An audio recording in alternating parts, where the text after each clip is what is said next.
शकुनी के षड्यंत्र के तहत कुंती सहित पांचों पांडवों को वारणावत भेज दिया जाता है, जहां लाक्षागृह में उन्हें जलाकर मारने की योजना रहती है। इस बीच महामंत्री विदुर को एक गुप्त पत्र मिलता है, जिसमें गुप्तचर उन्हें संकेत से एक गुप्त स्थान पर मिलने को कहता है। सेवक के जाने के बाद महामंत्री विदुर देखते हैं कि उस पपीता के फल में लाल कंकु लगा है। वे उसे हटाते हैं तो उस पपीता का कुछ भाग कटा हुआ नजर आता है। कटे हुए टुकड़े को निकालते हैं तो उसमें एक पत्र रखा होता है, जिसे देखकर वे चौंक जाते हैं। उस पत्र को निकालकर पढ़ते हैं, जिस पर लिखा होता है, शिव मंदिर के पीछे वट वृक्ष के नीचे। विदुर शिव मंदिर के पास एक वृक्ष के नीचे बैठे साधु से गुप्त रूप से कंबल ओढ़कर मिलते हैं और कहते हैं, क्या बात है वज्रदत्त, ऐसी क्या भीषण समस्या आन पड़ी कि तुम्हें इस भेष में आना पड़ा। गुप्तचर व्रजदत्त कहते हैं कि समस्या नहीं प्रभु, महान संकट आ पड़ा है, बहुत बड़ा षड्यंत्र है। विदुर कहते हैं, परंतु वह षड्यंत्र क्या है। तब वज्रदत्त कहता है, पांचों पांडवों की एक साथ हत्या। ये सुनकर विदुर चौंक जाते हैं। फिर वज्रदत्त शकुनी की चाल बताता है कि वारणावत में पुराने महल की मरम्मत के बहाने संपूर्ण घर लाख का बना दिया गया है और पहली रात ही उस लाक्षागृह को आग लगा दी जाएगी, और यदि आप इस बात की सूचना देने के लिए भीष्म पितामह के यहाँ गए तो उन्हें इसका पता चल जाएगा कि आपको पता चल गया है।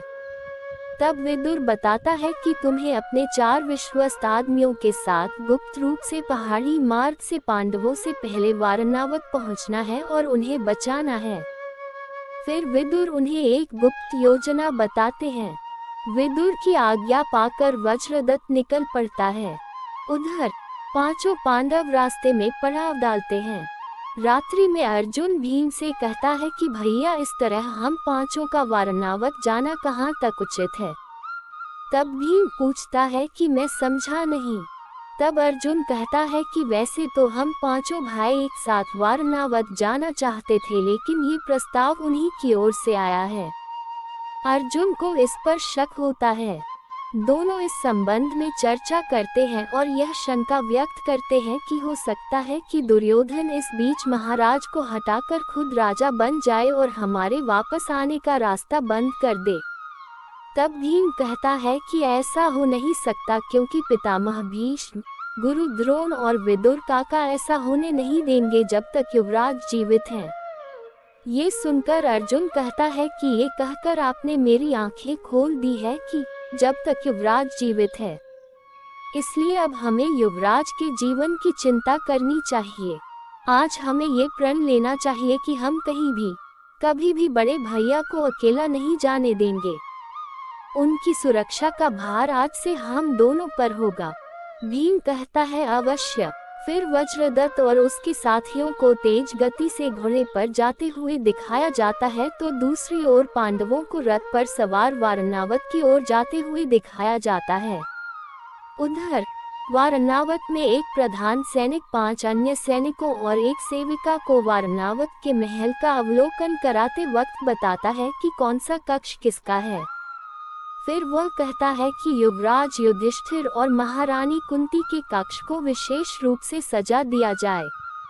फिर वह महिला से कहता है कि तुम सैरंधी के भेष में महारानी की सेविका बनकर उनके साथ रहोगी और तुम पांचों एक एक राजकुमार की सेवा में रहोगे। सभी कहते हैं जी। फिर वह सैनिक कहता है, और हाँ, सोने से पहले रात को दूध में बेहोशी की बूटी मिलाकर पिला देना, ताकि आग लगने तक वो लोग होश में ही ना आ सके। और याद रखना, ये सारा काम पहली रात को ही पूरा हो जाना चाहिए। वह महिला कहती है, जी हम भी याद रखेंगे और वो लोग भी याद रखेंगे। फिर वे सभी हंसने लगते हैं। उधर दुर्योधन कहता है, मामा जी, यदि विदुर को इस षड्यंत्र का पता चल जाए तो क्या होगा। तब शकुनी कहता है, भांजे, जब किसी बड़े काम की तरफ आगे बढ़ो तो उसकी असफलता के बारे में कहना तो क्या सोचना भी नहीं चाहिए। षड्यंत्र भी एक प्रकार का युद्ध होता है जो बुद्धि से लड़ा जाता है। इसलिए किसी डर या संशय के कारण आधे रास्ते में मत लौटो, अब केवल सफलता की बातें सोचो। सोचो कि इस चाल की सफलता के बाद तुम्हारा राज्याभिषेक किस शान से होगा। फिर शकुनी बताता है कि मैंने किस तरह गुप्तचरों का जाल बिछा रखा है। मेरे गुप्तचरों ने पितामह भीष्म, गुरु द्रोणाचार्य, कृपाचार्य और महामंत्री विदुर के निवास स्थानों को चारों ओर से घेर रखा है। कौन वहां से आता है, कौन वहां से जाता और कहां जाता है, उस पर प्रतिक्षण नजर रखी जा रही है। यदि विदुर को ये पता चल जाता तो क्या वह शांति से अपने घर में विश्राम कर रहा होता? नहीं, इस वक्त वह मूर्ख अपने घर में भगवान की मूर्ति के सामने बैठा पूजा कर रहा है। उधर विदुर भगवान श्री कृष्ण की मूर्ति के सामने उनसे कुंती और पांडवों की रक्षा की प्रार्थना करते हैं। उधर श्री कृष्ण हंसते हैं तो बलराम पूछते हैं, क्या हुआ, किस पर हंस रहे हो? तब श्री कृष्ण कहते हैं कि हंस रहा हूँ ये देखकर कि एक परम ज्ञानी भी कितनी जल्दी विचलित हो जाता है, जबकि वही अच्छी तरह जानता है कि जिसके साथ मैं हूँ उसे भला किस बात का भय। तब बलराम जी कहते हैं, ये सब तुम्हारी माया की लीला है। उधर वज्रदत्त साधु भेष में वारनावत में पांडवों के रुकने के स्थान लाक्षागृह के नजदीक नदी के किनारे पहुंच जाता है। फिर वह इशारे से अपने साथियों को बुलाता है।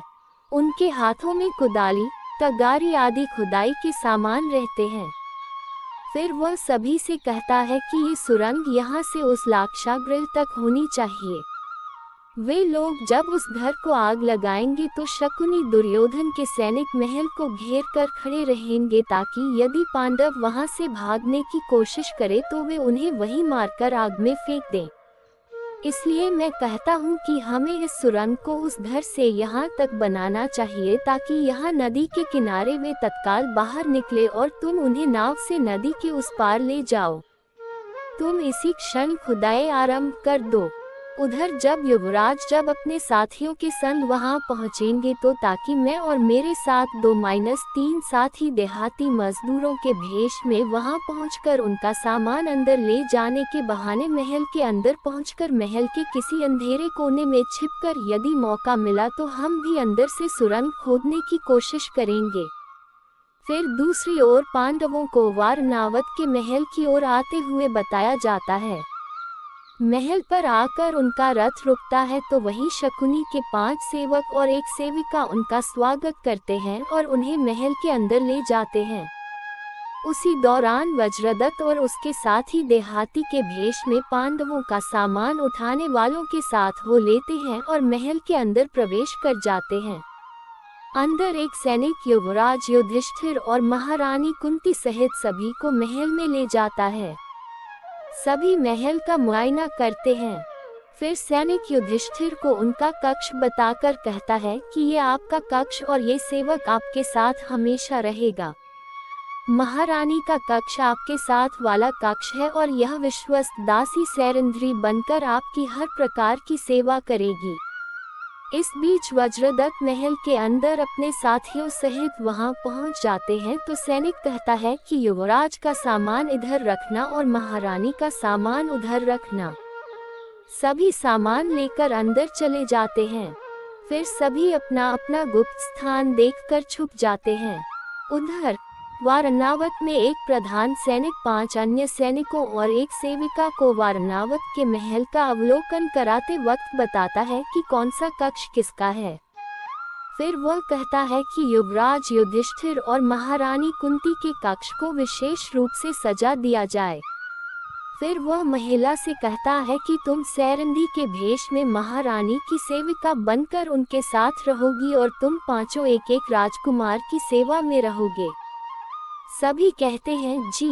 फिर वह सैनिक कहता है और हाँ, सोने से पहले रात को दूध में बेहोशी की बूटी मिलाकर पिला देना, ताकि आग लगने तक वो लोग होश में ही ना आ सके। और याद रखना, ये सारा काम पहली रात को ही पूरा हो जाना चाहिए। वह महिला कहती है जी, हम भी याद रखेंगे और वो लोग भी याद रखेंगे। फिर वे सभी हंसने लगते हैं। उधर दुर्योधन कहता है, मामा जी, यदि विदुर को इस षड्यंत्र का पता चल जाए तो क्या होगा? तब शकुनी कहता है, भांजे, जब किसी बड़े काम की तरफ आगे बढ़ो तो उसकी असफलता के बारे में कहना तो क्या सोचना भी नहीं चाहिए। षड्यंत्र भी एक प्रकार का युद्ध होता है जो बुद्धि से लड़ा जाता है। इसलिए किसी डर या संशय के कारण आधे रास्ते में मत लौटो, अब केवल सफलता की बातें सोचो। सोचो कि इस चाल की सफलता के बाद तुम्हारा राज्याभिषेक किस शान से होगा। फिर शकुनी बताता है कि मैंने किस तरह गुप्तचरों का जाल बिछा रखा है। मेरे गुप्तचरों ने पितामह भीष्म, गुरु द्रोणाचार्य, कृपाचार्य और महामंत्री विदुर के निवास स्थानों को चारों ओर से घेर रखा है। कौन वहां से आता है, कौन वहां से जाता और कहां जाता है, उस पर प्रतिक्षण नजर रखी जा रही है। यदि विदुर को ये पता चल जाता तो क्या वह शांति से अपने घर में विश्राम कर रहा होता? नहीं, इस वक्त वह मूर्ख अपने घर में भगवान की मूर्ति के सामने बैठा पूजा कर रहा है। उधर विदुर भगवान श्री कृष्ण की मूर्ति के सामने उनसे कुंती और पांडवों की रक्षा की प्रार्थना करते हैं। उधर श्री कृष्ण हंसते हैं तो बलराम पूछते हैं, क्या हुआ, किस पर हंस रहे हो? तब श्री कृष्ण कहते हैं कि हंस रहा हूँ ये देखकर कि एक परम ज्ञानी भी कितनी जल्दी विचलित हो जाता है, जबकि वही अच्छी तरह जानता है कि जिसके साथ मैं हूँ उसे भला किस बात का भय। तब बलराम जी कहते हैं, ये सब तुम्हारी माया की लीला है। उधर वज्रदत्त साधु भेष में वारनावत में पांडवों के रुकने के स्थान लाक्षागृह के नजदीक नदी के किनारे पहुंच जाता है। फिर वह इशारे से अपने साथियों को बुलाता है। उनके हाथों में कुदाली, तगारी आदि खुदाई के सामान रहते हैं। फिर वह सभी से कहता है कि ये सुरंग यहाँ से उस लाक्षागृह तक होनी चाहिए।